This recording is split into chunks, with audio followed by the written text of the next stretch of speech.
Welcome to Let's Face the Facts, the rewatch podcast for the classic sitcom, The Facts of Life. Join us each week as we synopsize, analyze, criticize, and ultimately idolize the show. And now, here's your host of Let's Face the Facts, the wonderful David Almeida. Welcome back. It's another week, another show. Thank you for downloading and pressing play. It is time for the exciting conclusion to the 2001 TV movie, The Facts of Life Reunion. And with this, we will be closing out the series and this podcast, and that is fucking crazy. But if you're going fucking crazy, you want to be doing so with these two gentlemen who are on my Zoom screen. Matthew Arder. Hi, Matthew. Hi, David. Voice is a little deep today. I still haven't slept since the last time we spoke, David. Oh, bless your heart. That's terrible. And recording last week's show, all the fucking talking I did, that didn't put you to sleep, huh? Well, that's why I'm standing up, because I'm afraid if I sit down, I will be OUT. Okay. Also joining us, Paul Padilla. Hi, Paul. Hello. I can't believe it's the last time I'm going to be on one of these podcasts. We started this thing pre-pandemic, pre-everything, pre-so many things. Mm-hmm. It's crazy. I was thinking about that today. This is... Oh, I love your use of the term we. Well, people will get to hear you, Paul, on the TV Talkaholics podcast feed, which is up and running. People, don't forget, subscribe to TV Talkaholics, because next week is the week we start with episode 1. And it's an early episode where you joined us, remember, because we talked about Charlotte Rae's memoir, The Facts of My Life. So there is more Paul Padilla coming, and we're going to be making some new shows soon, and we're going to be bringing in more guests, and you are not rid of us that easily, buddy. Well, great. That's good news. That's what I like to hear. Yeah. So let's recap everything that we discussed last week in detail. Yes, let's. Oh, Matthew, God bless you. No. Last week, we took 2 hours to synopsize 20 minutes of TV movie. So we're going to be doing this a little bit faster, moving it along. So the next scene is Blair showing them all around the bar. Raymond is carrying tools and he sneezes and drops things. Whoa, wacky. At which point, Natalie looks out the window and says, "My boyfriend is here." And I think it's Blair who says, "Robert." And Natalie says, "Well," and Tootie says, "Yeah, there is a Robert, and there's also a Harper." And we quickly learn that Natalie's got 2 guys. Natalie's getting a little Tiger Woods with that shit. Can we talk about the name Harper for a man? Is Harper a dude's name? Of course, I'm thinking of Harper Lee, who wrote To Kill a Mockingbird. And in my mind, Harper is a woman's name. And I'm like, why? I date a guy named Harper. You would, or you did? I would. You would? Yeah. I mean, it's a cool name. I mean, doesn't bother me. Matthew, thoughts on the name Harper? Faggy? Once he walked in, I had no thoughts about what his name was. I will agree with that. We can dispense with it. Once he walked in, speaking of white teeth. Oh my God, the clackers on that guy. Jesus. Hello. Yeah, I was blind to yeah. But I'm like, he couldn't have been Hunter or Carter or something like that. Harper is, I don't know. To me, it's a woman's name. It's weird. But anyway, Natalie quickly explains that these 2 guys she's been with, neither of them was anything exclusive. But lately, things seem to have gotten a little more serious. So the boyfriend who has shown up is Robert. Robert is in a suit. And he says, "I just showed up out of the blue at the place where you said you were going to be because I missed you so much. But I'm going to lay low, not going to get in your way. I know you want to have your weekend. So you could have not come. And that would have been not toxic male behavior." You could have let me know in your Palm Pilot. Red flag. Yeah. Thank you. What the shit? Anyway, when she introduces Robert to Tootie and Blair, she says, this is Dorothy Ramsey and this is Blair Warner. And this is when we learn. Natalie turns to him and says she married a man with the same last name. And I'm like, that explains why it's still Warner Towers and Warner and Mrs. Warner and all that. And Raymond calls her Mrs. Warner or Mrs. WW.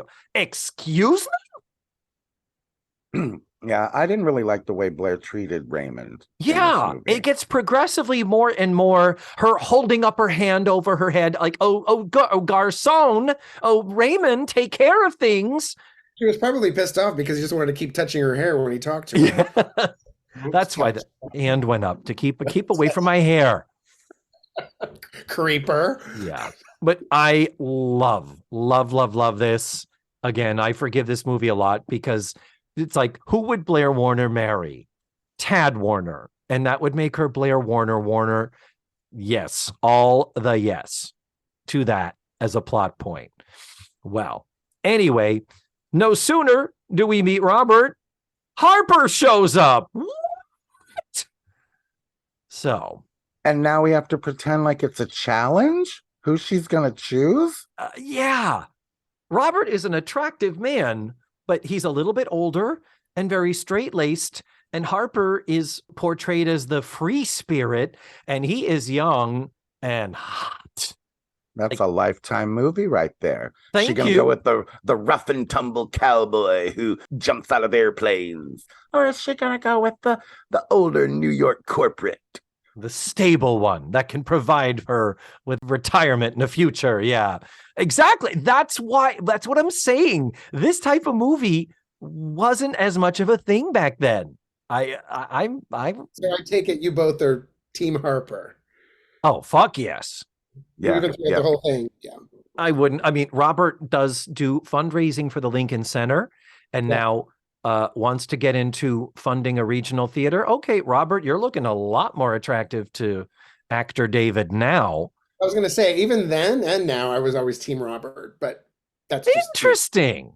Well, you've always had daddy issues. Well, I'm the daddy now, but yeah. Like, I never really had daddy issues. I just thought he was nice and cute and was doing good things. I'm not very reckless. Maybe I don't want to be with somebody who's jumping out of airplanes. I don't know. But. Mm-hmm. Well, they have both shown up at the little inn in Peekskill where she's supposed to be meeting up with her friends, and fuck these guys for intruding on their girlfriends, lady friends week with her. What is happening? Red flag, like you said, Matthew. Red flag. Wake me up when we get to the part where we see Harper's feet and armpits. Oh, okay. The main thrust of the movie is this Natalie, Harper, Robert love triangle. That really gets the most screen time, upsettingly. And it's simply that initially they have these wacky slapstick ploys to try to keep the two of them apart, and how Natalie is going to be able to be with one of them and then sneak around and be with the other and not be seen. And Tootie is going to help, and Mrs. Garrett will watch the kids. And they get into some crazy things. We're talking ducking under the table, covering yourself with the tablecloth, hiding behind furniture, and with sound effects of boing, yeah, like they're going little Mickey Mouse with this stuff to try to build up the farce and the comedy of it. But eventually their worlds do collide through a series of wacky events. They end up in bed together. Two dudes. What are they, queer or something? And Harper's barefoot. Oh, Matthew is in. So with that, now it becomes a competition. These two men are going to fight and compete and actually set up categories in which they will compete. Things like romance, listening, cultural literacy, finance, and thank God, also swimsuit. And they both looking fine. God damn. Yeah, but Harper, though. Yeah, Harper was a professional swimmer before he became an actor. And It definitely shows. Oh. Robert looks pretty good in his, bikini brief things, whatever they are. Yeah. No, Robert looks good too. I know, Paul, you're into Robert, whatever, you're entitled to your awful taste. So, but yeah. And while they're doing the swimsuit, this is when they play the Village People's Macho Man, and they end up kind of bumping each other a little bit, and it devolves into a brawl. Oh, that's it. And at that point, Natalie is like, this is crazy. I'm out. Who cares? But when the scores are scored, Mrs. Garrett tells her that the one who got the most points in the competitions was Robert. And Natalie is like, oh, funny. I kind of thought it would have been Harper. And Mrs. Garrett's like, that's because you wanted it to be Harper, didn't you? What did she say? That's because you wanted it to be Harper, didn't you? Right, sir. Yeah. It's like pulling teeth trying to get you to do comedy, David.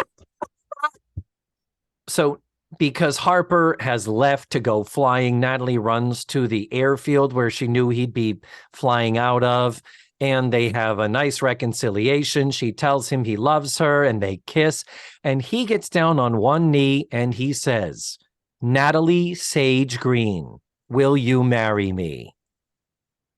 That was never said before, right? We did not know that, because I didn't know that when I heard it. Yeah, I was like, what? Oh, no, they've said Natalie's middle name before, Paul. Yeah, that's what I'm asking. I don't In the remember. episode of Different Strokes where Blair and Natalie appeared, we discussed it on TV Talkaholics. It's called The Older Man, when Blair made up Kimberly to look older and more mature. Facts of Life, they never mentioned it, just on Different Strokes, is what you're saying. Well, when commenting on how beautiful Kimberly looks, Blair says, beauty is my middle name. And Natalie says, my middle name is Letitia.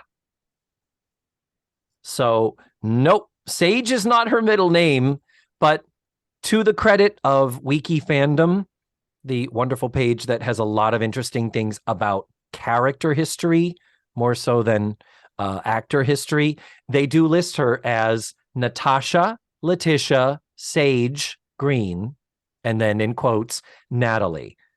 And I forget when we learned that that Natalie is a nickname for Natasha. But anyway, so they have accepted this as canon that, well, you can have more than one middle name, but FYI TV movie, her middle name was never Sage before this. You created that. We'll give you a little bit of a pass on that. But anyhow, they end up together happily. Anything specifically about that storyline before we get into the others? Did you mention Harper's feet and his armpits? Okay.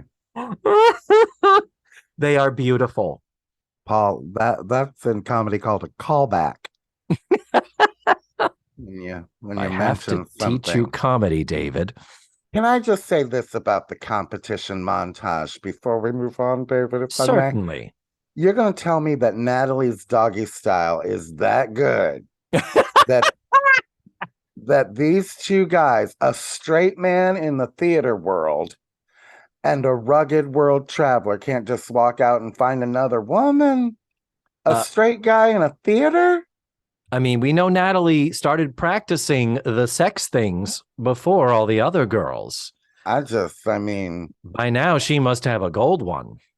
They started the whole competition montage. Like, that's when I remember then watching it in 2001, where it really lost me. And then rewatching that now, I'm just like, oh God, like, it's preposterous. We're going to rate you and my friends are going to score in points. And this is where a lot of sound effects and fast motion and attempt to be cartoonish and broad doesn't really work. It's kind of like, yikes. I did wonder if some of those sound effects were in there as an homage to the fact that she was the voice of Velma on Scooby-Doo. Because I kept thinking, this sounds like, why are they using Scooby-Doo type sound effects? Like, ding, ding, ding, ding, you know what I mean? I never thought of that. Wow. Anyway. Let's move on to the children. Oh, God. This plot line is awful. So let's do it quickly. Tisha and Jamie. They get in trouble. Yeah, they get in trouble. The bellboy, who is, by the way, the actor is 17. Tisha and Jamie are 10 and 12. Creepy. Yeah. I asked why he's so concerned with hanging out with them. Exactly. Super creepy. I mean, they might have been trying to say, well, no, the actor's 17, but the character's supposed to be 14, maybe 14. Still, a 10-year-old and a 12-year-old. That's tough. What happens is the cops find that they have broken into the cafeteria at Eastland. So Blair and Tootie have to go and fetch them, and they meet a cop there, and the cop says he remembers them. And they even say, how do you remember that? Why do you remember that? And they do try to make him a little bit weird, a little off in a funny way. But he says he'll never forget. It was a fall night in 1982. He says it was a Wednesday night. A Wednesday night at 9 o'clock. Wednesday night at 9 o'clock in 1982. Yep. Nice little touch there. That is when the show was broadcasting. However, what is wrong, Matthew? Well, if you're going to go that far to make such a specific joke, get it right. It was not 1982. It was 1980. Can you believe it, Paul, that they would fuck up something like that? Yeah, and it's not the same actor, is it? I was looking at his face going, is that the same actor? I couldn't think about it. It is not. No. People age and look different, but I was looking at his eyes because I remember, the cop in the original one, And the cop in the original didn't really talk much, did he? This is one thing I did not go back and look up. I did everything else, as you can tell. But I didn't look up that one to see, because in my mind, they are in the police station. I remember commenting, why are there no cops here? Mrs. Garrett is sitting on a dude's desk telling the girls what the new TV show is going to be. But anyway. So I assumed it was like the undercover cop in the Chug-a-Lug. That's who I assumed it was. But yeah. Just old now, but yeah. Yeah. He was cute. The cop in the Yep. So that's the girl story, and they don't really press charges, but we do get Blair needing to talk to them, not discipline them, but she goes to Mrs. Garrett and says, would you talk to them? And Mrs. Garrett's like, what? Not me. I'm retired. Fuck off. What am I, your goddamn slave? And I'm paraphrasing. And Blair's like, well, I don't know what to do when it comes to talking to kids. And this is where we get a heart to heart, where she says, trust that little inner voice you've got. The words will fall out right. Good advice. Okay. So Blair does try to talk to the kids, and she doesn't do very well. She starts throwing out platitudes, not really working. And then finally, she gets real by telling a Cousin Jerry story. Why couldn't Jerry have been the front hotel clerk? And the Cousin Jerry story kind of relates, where she says, I was embarrassed because Jerry has a disability, and I was afraid it would reflect on me. But girls, the best way to fit in or be cool is to be exactly who you are and not worry what other people think. So that's the movie is telling us that's a win on Blair's part. And it also doesn't hurt that Jamie's like, so you're not going to tell my mom then? So there's that. Oh, somehow they got some vaudevillian writers, by the way. Before they take off they steal Blair's car and go off to Eastland to be the little hoodlums they are. The bellboy comes in and says, hey, pardners, your chariot awaits. And he trips. And little Jamie says, right foot, left foot, John Wayne. Because what 15-year-old boy isn't doing a John Wayne reference in the year 2001? Come on. Yeah. So there's that story. Let's talk about the Mrs. Garrett story, huh? Do we have to? Is there one? Really and truly, she is just making people cocoa, making people coffee, baking cookies. She's just like, it's like she showed up at the inn and they went, into the kitchen, bitch, where you belong. The mean French cook is now starting to like Mrs. Garrett because, she gave him some pepper or something. I don't know what she gave him, salt. She suggested coriander instead of cumin, which is the thing he was having a shit fit over at the beginning of the movie. And now he's like, "You are a genius. I can't believe." And he keeps referring to her as being like a commoner. Is that it?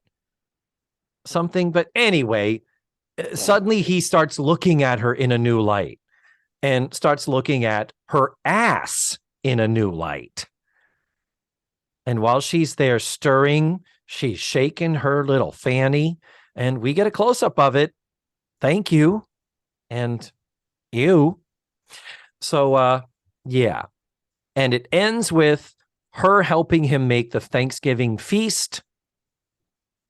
And this is where conveniently the Mrs. Garrett story kind of collides with the Natalie story.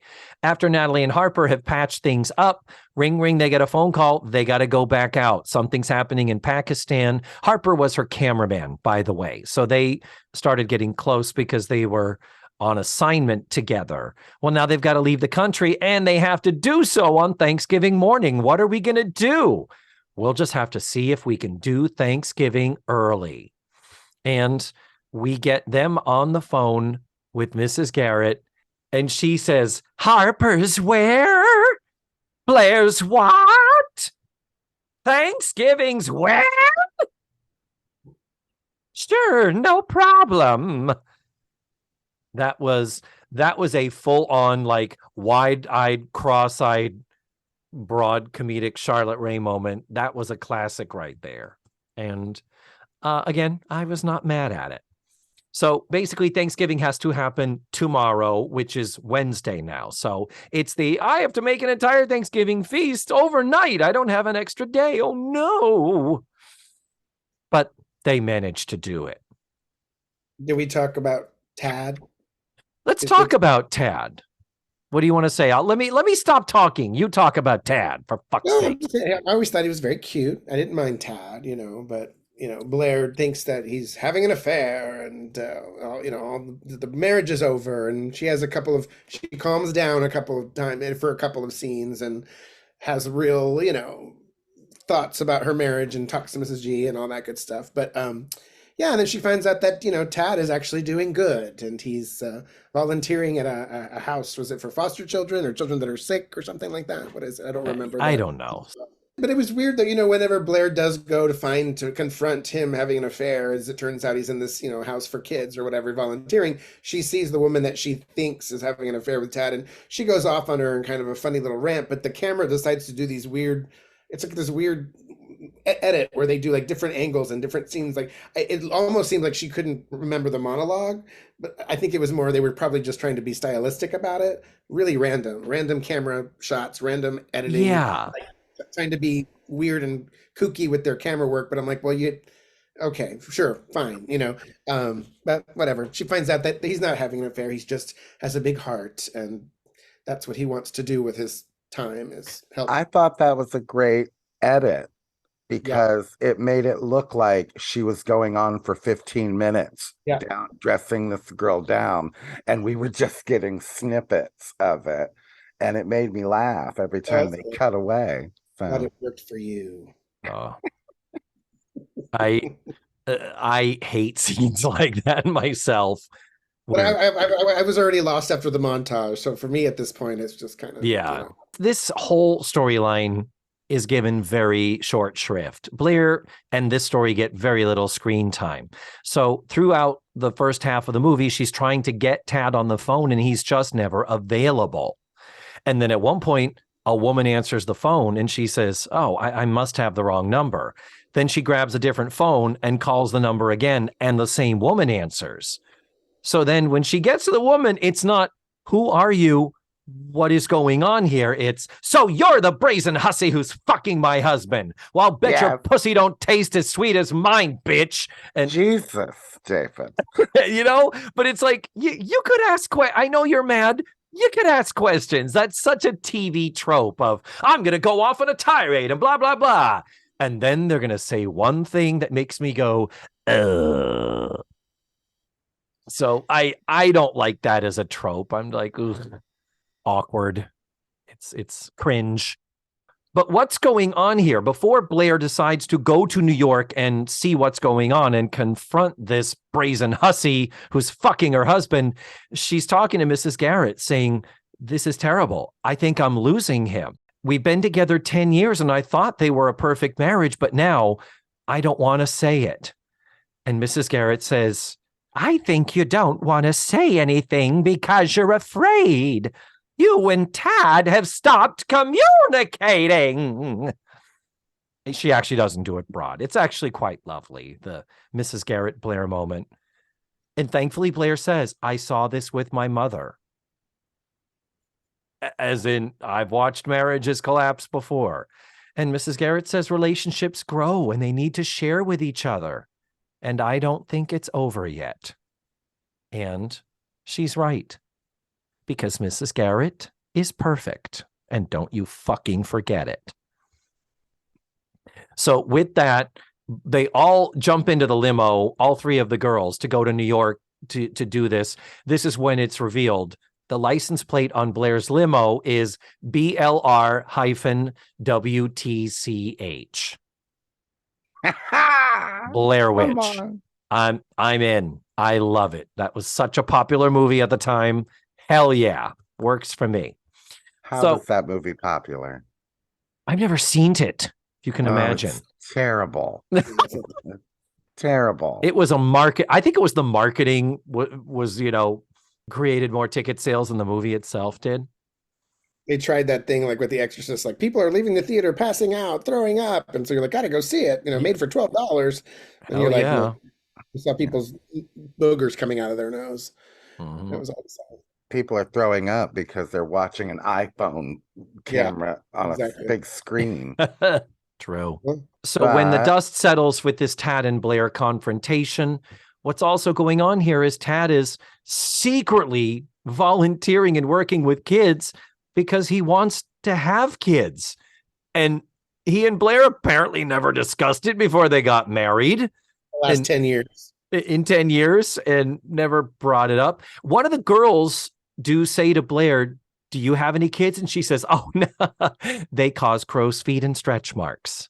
Yeah. So it's kind of like, okay, so Blair's not into having kids. Well, Blair is like, I'll have kids. I want to have kids. Why do you assume I don't? This scene is a little cringe because, again, it's like a 10-year married couple never had the discussion about whether they were going to have a family. That's really, really bad.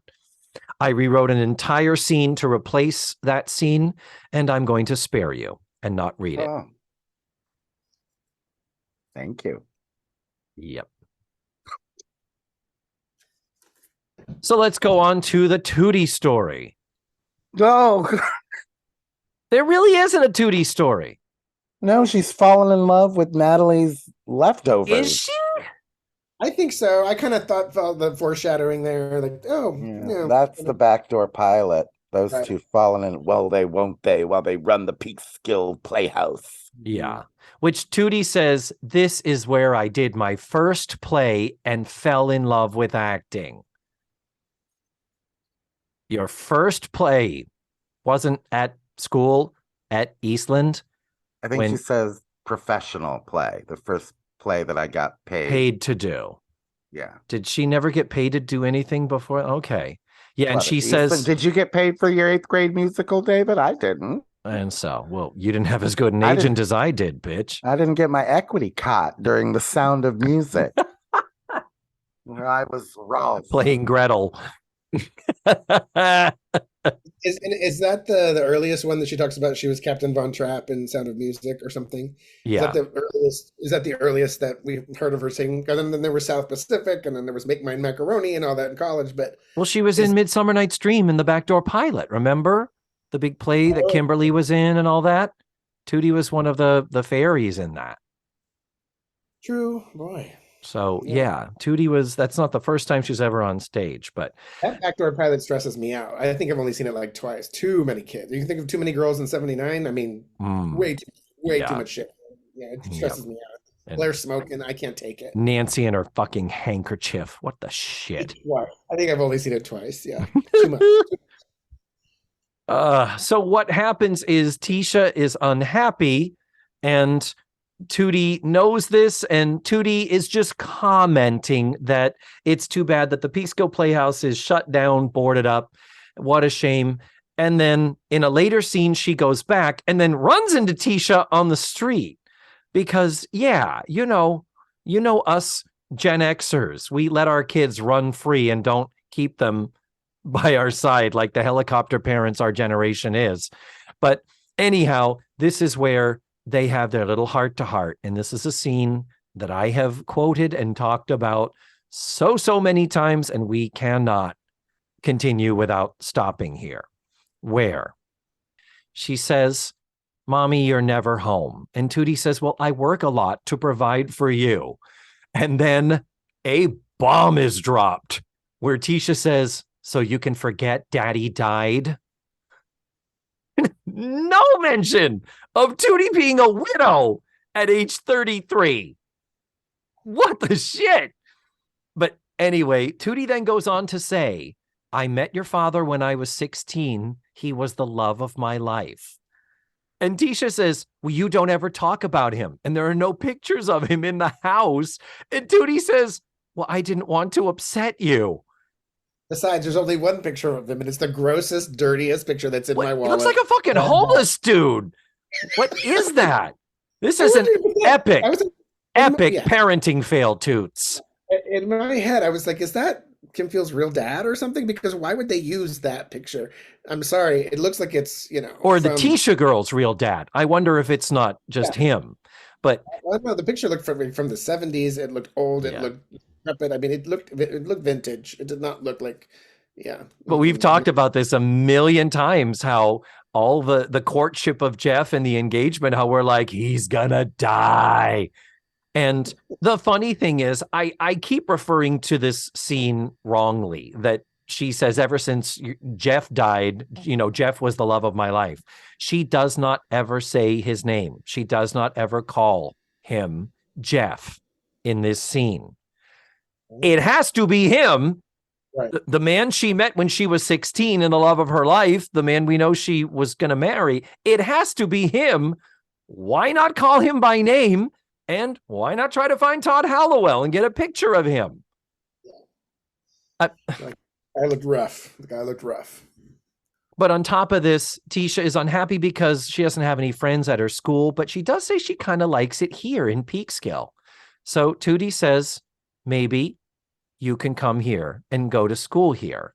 And maybe we could both move here. I'm going to figure this out for both of us.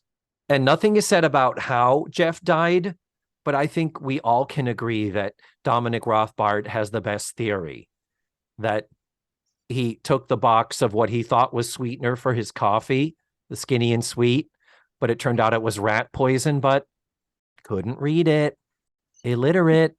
So he put rat poison in his own coffee and poisoned himself. That's tragic.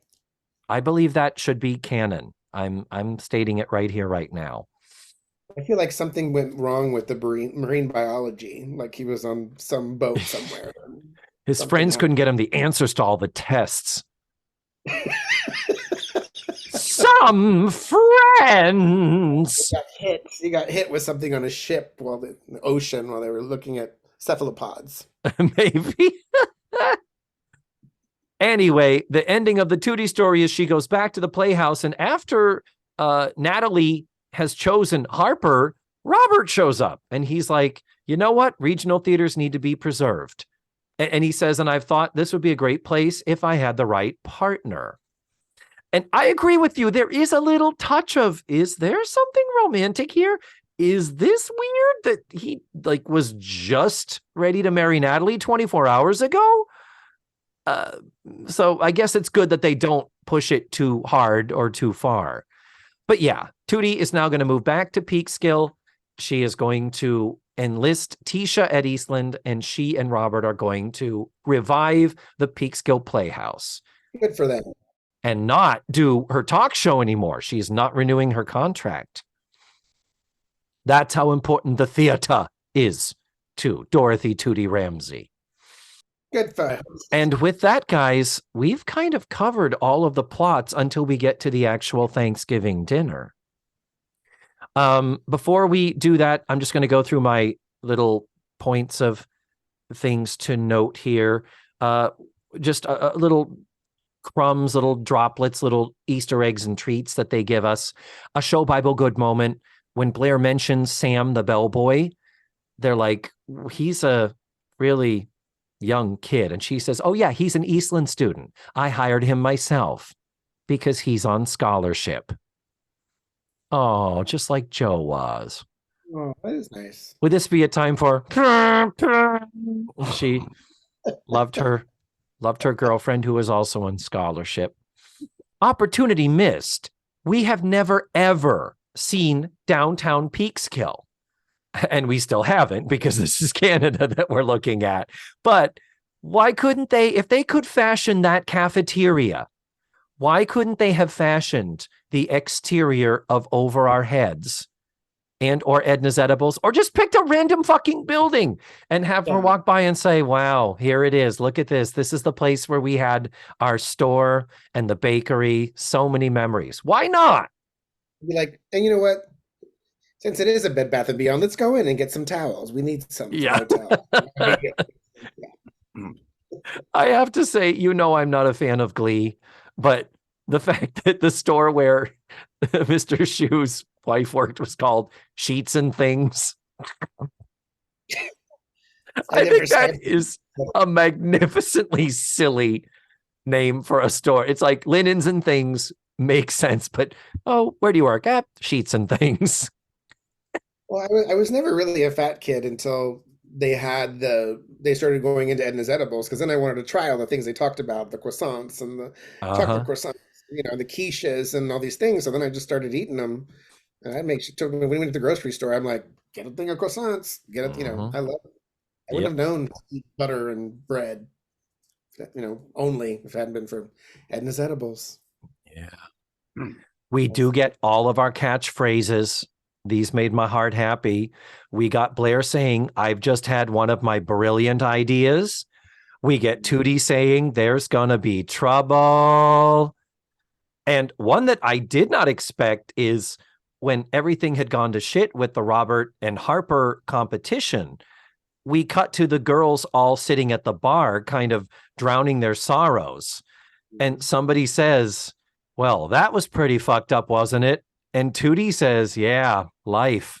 You take the good, you take the bad. But we've never heard them say those words on the show. The fact that they bring it in, I was like, oh my God, okay, writers, thank you. I appreciate that so much. And thank you for giving it to Kim Fields, who probably at the time was best prepared to deliver a line like that, to make it not sound so cheesy as fuck, That's hard to do.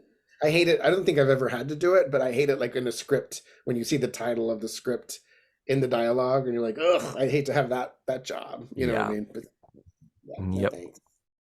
Okay. So with all of these now coming together, and whether they can do Thanksgiving, well, they are able to do it.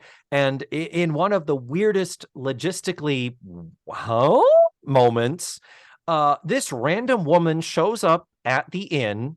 She runs into Raymond, who is helping to load things into the car, all the food. And Raymond says, the restaurant's closed and we're serving a special dinner over at a local preparatory school.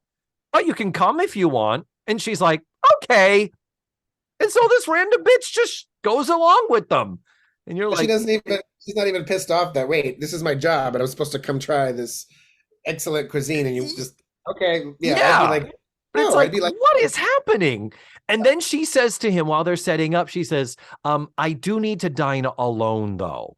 And he's like, oh, okay, we can set up something, I'm sure. And then when they actually start doing the food and the eating, she is all alone at a separate table, and we see her eating and enjoying the food. At which point you're like, oh, the restaurant critic. And by the way, in all of the farcical confusion stuff between Robert and Harper, one of the things is that the chef incorrectly assumes Robert is the food critic. So he is doting all over Robert in the dining room. And it's just like, oh, guys, tropes. That's a Three's Company episode. Anyway, she has eaten everything at the table. And then they all start dancing. They dance to the Pointer Sisters Jump. And then they're sitting down on the couch resting, at which point Sam the bellboy says, "Hey, Gauguin, that reviewer from Gourmet Magazine just left. She loved the food's going to give it a great review. She said something like a return to classic American-style home cooking." And Gauguin is like, "What? No, no, no, no. I'll be a laughing stock in Paris. Ho, ho, ho." That's good. It's like, okay, what? Ha, ha, ha, ha, ha, ha. We haven't done that in a while, have we? Ha, ha, ha, ha. So that's funny. It's ironical. And don't they do a record scratch? I think they do a right there when that moment hits. And then from after that, we go into Devo's Whip It, and they all just dance their little asses off. Harper and Robert shake hands and then start making out on the dance floor. I thought that was a weird choice to make. In the, I was okay with it. that might have been in the deleted scenes, but yeah. And the the record scratch is because the captain of the ship comes back. Like, literally, we have not seen him since the beginning of the movie when he was declaring his love for Edna. Well, now he's got flowers for her, and he's here to, I don't know what, sweep her off her feet. Again, he said she changed his life. Talk about, she must have a gold one too. Oh. So is Mrs. Garrett now going to have a competition between Chef Gauguin and the cruise ship captain? Are we going to have the two of them in Speedos and posing and all that? I hope not. But anyway, that's supposed to be the final button of the whole thing, is and Mrs. Garrett has a guy declaring his love for her. And with that, everyone is dancing and happy. Thanksgiving has happened. They're all there, except for Joe. And all is good and right with our girls. But I do remember specifically the toast when Mrs. Garrett gave the toast, when we were watching it. And I didn't realize how you said they started filming it so close to 9/11, because she gave the toast, and when she said, and peace on earth, I didn't know, like I remember thinking, wow, because that's what we were all thinking at the time watching it. But I was also wondering if maybe they brought Mrs. G in later, Charlotte later, to put that in, or if that was just already in the script. I hadn't realized that they had already been filming it when all this was happening. I thought maybe it was something they had done before. So that makes sense that it would have it. But yeah, they could have easily just stuck that in, because chances are they weren't filming that on the day. Like, they were probably filming this a couple days later. So they could have been like, this would be a nice little moment we could add. I'll bet you anything. I do remember just feeling when she said the words, and peace on earth, that was a tender moment, I thought, at the end of the toast. It was a nice toast. And having it be Mrs. Garrett, having Charlotte Rae back. And yeah. So what else do we have to say about this Facts of Life reunion? Did you have different feelings watching it now than you did in 2001, David? Oh, I did. Absolutely. Yeah. My expectations were so high that there was no way they were going to meet it. But having just sat through all 200 episodes of the show and talked about them, it's all right. Yeah. It was fine. And it did give us a lot of things, for all the confusion, for the inconsistency in facts and in tone and genre and style. It did give us a lot. There were a lot of little make my heart happy moments that I was really, really pleased to get to experience again. And yeah, like you, I was deeply disappointed in 2001. But now, I mean, it helps we just sat through season 9. So compared to season 9, even friggin' Ishtar would look like a masterpiece of cinema, Yeah. What do you think, Paul? Did you have different thoughts about it? No. I mean, I mean, like I said, when I saw it then, I still see the same things now. Hearing you talk about it, bringing up the fact that there weren't those types, 1,000 Hallmark movies, a Hallmark channel, Yeah. on the end channel that you can just turn on these kinds of stories, this kind of storytelling. It made me think during this podcast. I'm like, oh, well, then it really kind of was one of the first, of those types of movies. They didn't think of it as a holiday film, but the tone is the same, Mm-hmm. and even though I don't like all of the characters and hotels and stuff, I mean, did we not learn from the Golden Palace not to do things, reunions in hotels? Thank You know, you. Yes. even though I didn't like all that, like I said, I rushed to the hotel to see it, and I was very excited about it. So, Yeah. and I'm gonna watch it once every couple of years just because it's on YouTube, and every time I go in a rabbit hole, it pops up, and it's there. It's part of it. So I don't, unlike, I watch this one, unlike I don't watch the Golden Palace. Like, I don't consider that part of the Golden Girls for me. I don't. So And it's fine, by the way. We watched it, and Golden Palace is fine. It's just not quite the Golden Girls, but there's a lot of good stuff going on there. a lot of people and a lot of, Yeah. I remember wanting to wish I was that kid that was in the show, because I mean that was like a gay boy actor's dream, is to be a kid. Oh, But those yeah. actors were jealous of him. But yeah, I think I've probably seen those episodes one time or two times. Yeah. Yeah. But no, I mean it was a nice little 2001. I got to see them, and that there was talk about them doing something else, but I don't think it's ever going to happen. I think Kim has her successful show on Netflix now, and Nancy's in Austin, and Lisa's somewhere. We could only hope. We could only hope. I had said that if the You Light Up My Christmas thing had registered at all and gotten X amount of viewers, maybe they would stop and say, well, the last reunion was on Thanksgiving. They could do a Facts of Life Christmas special with all of them in their 50s now if Blair and Tad decided to have a baby and she gave birth in 2002, Blair's kid would be 21 now. That is crazy. Where was Bailey? Oh my God, where was Bailey? Well, Bailey was with Blair's mother. That's where was Blair's mother? She was taking care of Bailey. And Bailey was born, season 8? So Yeah. in 86 or 87. So she would be 15. Yeah. Now, I didn't mind that Bailey, if Blair's mother had been there and there had been no Bailey, I'd be like, what? Just like I'm watching the Connors and I'm still waiting for, are they ever going to mention the fact that Jackie has a son, that Jackie had a baby on the show, and he has never been mentioned or thought of or referred to since the reboot? Dan was brought back to life, so why, True. So true. Well, boys.